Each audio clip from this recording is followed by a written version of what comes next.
Kaya pala ganito ang naging resulta ng kapalaran ko. Kasi alam ng Diyos na kaya ko. Sa edad kong to, napagod na akong magmadali. Kaya lahat ng ginagawa ko ngayon, ini-enjoy ko na lang. Siguro sa dami na rin ng aking pinagdaanan, napagtanto ko na ang buhay ay mas malawak at mas mahiwaga pa sa mga problemang dumarating sa buhay natin. Tumatanda na tayo, baka sa kakahabol natin sa masagana at maayos na buhay, ay hindi na natin nai-enjoy ang buhay. Baka nabubuhay na lang tayo dahil nape-pressure tayo sa sasabihin ng ibang tao. Marami na rin akong mga naging maling desisyon sa buhay, pero lahat yun nagsilbing aral sa akin at natuto ako sa mga pagkakamali ko. May mga taong sobra nating mamahalin at bibigyan ng halaga, pero ibabalik lang sa atin ay kabiguan at matinding trauma. Kaya wag nating lilingunin ng mga taong tulad nila dahil mas payapa kapag hindi ka na interesadong malaman pa kung ano pang balita sa kanila. At wag mong idepende ang sarili mo sa kahit kanino.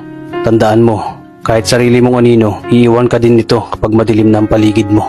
Kailangan natin matutunan na huwag ikumpara ang sarili natin sa iba dahil hindi natin laban ang laban nila. Karera mo to, di nila karera. Dahil ang buhay ay hindi naman nasusukat sa kung sino ang mayaman, kundi kung sino ang payapa.